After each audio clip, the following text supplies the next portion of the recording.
بسم اللہ الرحمن الرحیم۔ السلام علیکم ورحمۃ اللہ وبرکاتہ۔ عزیز طلبہ، امید ہے آپ خیر و عافیت سے ہوں گے۔ جمع قرآن اور تدوین قرآن کا بیان چل رہا تھا اور ہم نے یہ عرض کیا تھا کہ تدوین قرآن کی 3 مراحل ہے، 3 ادوار ہے، یا جمع قرآن کی 3 ادوار ہے، اور ان 3 میں سے ہم نے پہلے دور یعنی عہد نبوی پر تفصیل سے گفتگو کی تھی، اور یہ بھی عرض کیا تھا کہ انشاءاللہ اگلے لیکچر میں دوسرے دور پر گفتگو کریں گے۔ دوسرا دور عہد صدیقی کا ہے، جو حضرت ابوبکر صدیق رضی اللہ تعالی عنہ کے زمانے میں قرآن کو جمع کیا گیا تھا، اس کی کیا کیفیت تھی، تو آج ہم اس پر گفتگو کریں گے۔ تو آئیے سب سے پہلے یہ دیکھتے ہیں کہ آج کے لیکچر میں ہم کن اہم امور سے گفتگو کریں گے۔ ان میں پہلا تعارف ہے، عہد صدیقی کا تعارف ہوگا۔ اس کے بعد دوسرے نمبر پہ جنگ یمامہ میں حفاظ کی شہادت، یعنی جب بہت سارے حفاظ شہید ہو گئے جنگ یمامہ میں، تو اس کے بعد یہ فیصلہ ہوا کہ قرآن مجید کی حفاظت بہت ضروری ہے اور اس کو جمع کرنا بہت ضروری ہے، تو اس پر بھی انشاءاللہ گفتگو کریں گے۔ جمع قرآن کے لیے ایک کمیٹی کا قیام، ایک کمیٹی قائم کی گئی تھی، اور اس کمیٹی کی ذمہ داری تھی کہ قرآن کو جمع کیا جائے، اس پر بھی بات کریں گے، اور آخر میں جمع کردہ نسخہ کا نام اور خصوصیات، اس پر بھی انشاءاللہ گفتگو کریں گے۔ تعارف، دوسرا دور سے مراد خلافت صدیقی ہے، اس کو عہد صدیقی بھی آپ کہہ سکتے ہیں، خلافت صدیقی بھی، یعنی حضرت ابوبکر صدیق رضی اللہ تعالی عنہ کے دور میں جمع قرآن کی تفصیلات جو ہیں وہ دوسرا دور ہے، اور یہ جو تفصیلات ہے یہ حضرت سیدنا زید بن ثابت رضی اللہ تعالی عنہ نے دی ہے، اور یہ صحیح بخاری کی بہت لمبی روایت ہے جس میں زید بن ثابت رضی اللہ تعالی عنہ نے تفصیل سے بتایا ہے کہ عہد صدیقی میں جمع قرآن کی کیا صورت تھی۔ تو زید بن ثابت فرماتے ہیں جنگ یمامہ کے فوراً بعد یعنی 12 ہجری کو سیدنا ابوبکر صدیق رضی اللہ تعالی عنہ نے ایک روز پیغام مجھے بھیجا، میں ان کے پاس پہنچا تو وہاں سیدنا عمر رضی اللہ تعالی عنہ بھی موجود تھے۔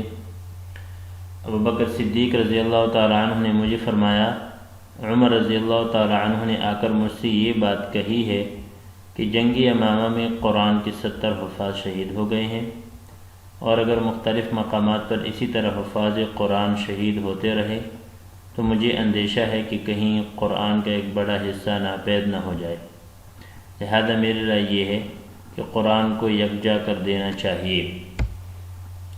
یہ بات حضرت زید بن ثابت رضی اللہ تعالی عنہ نے بیان کی، اور آگے یہ بھی کہا میں نے عمر رضی اللہ تعالی عنہ سے کہا، یعنی ابوبکر صدیق رضی اللہ تعالی عنہ فرماتے ہیں کہ میں نے عمر رضی اللہ تعالی عنہ سے کہا جو کام نبی صلی اللہ علیہ وسلم نے نہیں کیا وہ ہم کیسے کریں؟ عمر رضی اللہ تعالی عنہ نے جواب دیا، خدا کی قسم یہ کام کرنا ہی زیادہ بہتر ہے۔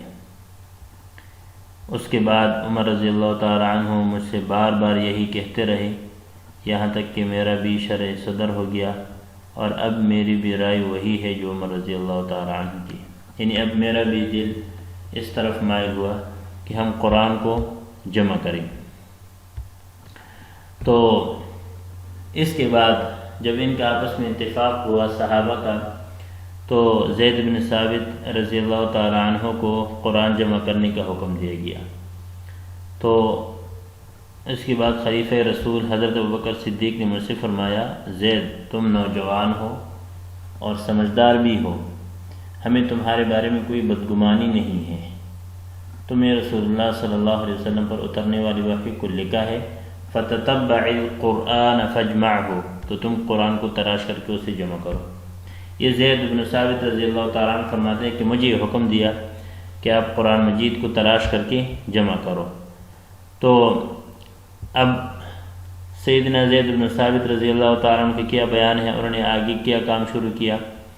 کاتب وحی سیدنا زید فرماتے ہیں، خدا کی قسم اگر یہ حضرات مجھے کوئی پہاڑ دوسری جگہ منتقل کرنے کا حکم دے دے تو ایسا کرنا میرے لیے آسان ہوتا۔ میں نے عرض کیا، آپ وہ کام کیسے کر سکتے ہیں جو رسول اللہ صلی اللہ علیہ وسلم نے نہیں کیا؟ سیدنا ابوبکر صدیق رضی اللہ تعالیٰ عنہ نے فرمایا، خدا کی قسم ایسا کرنا ہی بہتر ہے۔ اس کے بعد خلیفہ محترم بار بار مجھے یہی کہتے رہے، یہاں تک کہ اللہ تعالیٰ نے میرا سینہ بھی اس رائے پر کھول دیا جو حضرات ابوبکر اور عمر رضی اللہ تعالیٰ عنہ کی تھی۔ چنانچہ میں نے قرآن آیات کو تلاش کرنا شروع کیا اور کھجور کی شاخوں، پتھر کی تختیوں اور لوگوں کی سینوں سے قرآن کو جمع کر ڈالا، جس کے صحیفے سیدنا ابوبکر کے پاس ان کی وفات تک رہے۔ بعد میں یہی صحیفے ام المؤمنین سیدہ حفصہ بنت عمر رضی اللہ تعالیٰ عنہ کے پاس آ گئے۔ یہ صحیح بخاری کی ایک لمبی روایت ہے جس میں عہد صدیقی میں جمع قرآن کی جو صورت تھی وہ تفصیل سے بیان کی گئی۔ تو اس میں سب سے پہلے مکالمہ ہوا ہے ابوبکر صدیق اور عمر رضی اللہ تعالیٰ عنہ کے درمیان۔ اس کے بعد جو کاتب وحی ہے سیدنا زید رضی اللہ تعالیٰ عنہ نے اس پر بھی وہ متفق ہو گئے اور انہوں نے بھی کہا کہ ٹھیک ہے میں اس کو جمع کر لوں گا۔ اب جب حضرت زید بن ثابت رضی اللہ تعالیٰ عنہ جمع کرنے کا کام شروع کر رہے تھے تو اس کے لیے ایک کمیٹی کا قیام کیا، ایک کمیٹی بنائی اور اس کمیٹی کو کہا کہ ہم اس طریقے سے قرآن مجید کو جمع کریں گے۔ تو دیکھیں، قرآن کو جمع کرنے کے لیے سیدنا زید بن ثابت کی سربراہی میں ایک کمیٹی قائم کی گئی جس میں جلیل القدر صحابہ شامل تھے۔ ابتداءً سیدنا ابوبکر نے جمع قرآن کے سلسلے میں ایک اہم ہدایت دی جس پر عمل کے لیے سیدنا عمر فاروق کو سیدنا زید کے ساتھ بھی لگا دیا۔ خلیفہ رسول ابوبکر نے سیدنا عمر اور زید سے فرمایا، اقعدا علی باب المسجد فمن جاءکما بشاہدین علی شیء من کتاب اللہ فاکتباہ۔ مطلب یہ ہے تم دونوں، یعنی ابوبکر صدیق نے حضرت عمر اور حضرت زید رضی اللہ تعالی عنہما سے فرمایا، تم دونوں مسجد کے دروازے پر بیٹھ جاؤ تو جو تمہارے پاس قرآن کی کسی آیت پر 2 گواہ لائے تو اسے لکھو۔ تو کوئی بھی قرآن کی آیت لے کر آتا تھا اور ساتھ 2 گواہ بھی تھے، تو یہ دونوں حضرات اس آیت کو لکھتے تھے اور اس کو صحیفے میں شامل کرتے تھے۔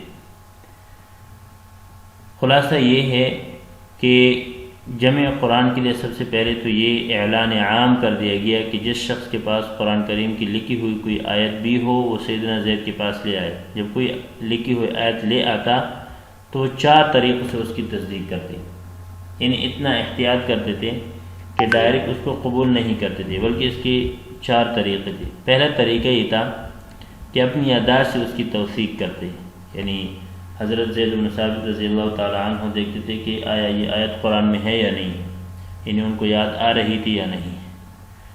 کمیٹی کے ممبر سیدنا عمر فاروق بھی حافظ قرآن تھے جو اپنے حافظہ سے اس کی توثیق کرتے تھے، یعنی حضرت زید بھی اپنی یادداشت سے توثیق کرتے تھے۔ یہ پہلا طریقہ تھا۔ دوسرا طریقہ یہ تھا کہ کمیٹی کے ممبر سیدنا عمر فاروق رضی اللہ تعالیٰ عنہ بھی اپنے حافظے سے اس کی توثیق کرتے تھے۔ تیسرے نمبر پہ کوئی لکھی ہوئی آیت اس وقت تک قبول نہ کی جاتی جب تک 2 قابل اعتماد گواہ یہ گواہی نہ دے دے کہ وہ نبی اکرم صلی اللہ علیہ وسلم کے سامنے لکھی گئی تھی۔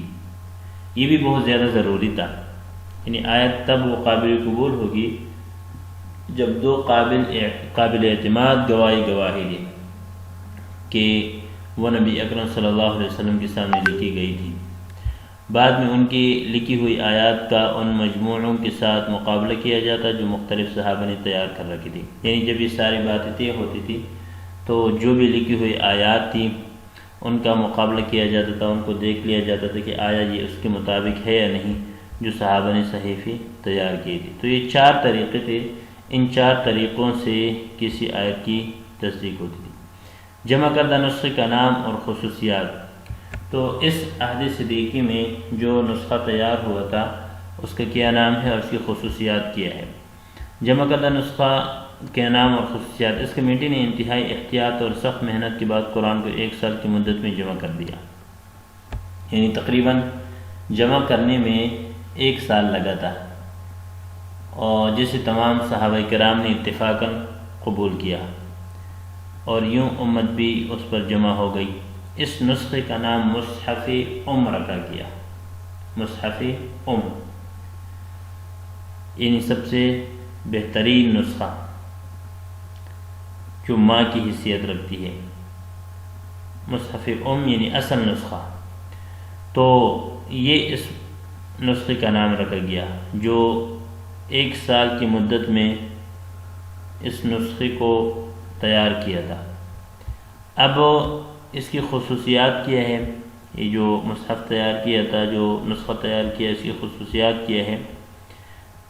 نسخے میں قرآنی آیات کی ترتیب آپ صلی اللہ علیہ وسلم کی بتائی ہوئی ترتیب کے مطابق تھی۔ جس کی چند خصوصیات ہے۔ پہلی خصوصیت یہ ہے کہ اس نسخے میں جو قرآنی آیات تھی ان کی ترتیب آپ صلی اللہ علیہ وسلم کی بتائی ہوئی ترتیب کے مطابق تھی، لیکن صورتیں مرتب نہیں تھی، بلکہ ہر صورت الگ اور علیحدہ صحیفہ میں تھی، جن کی ترتیب عہد عثمان میں ہوئی۔ ابھی اس کے بعد ہم پڑھیں گے جو تیسرا دور ہے عہد عثمان۔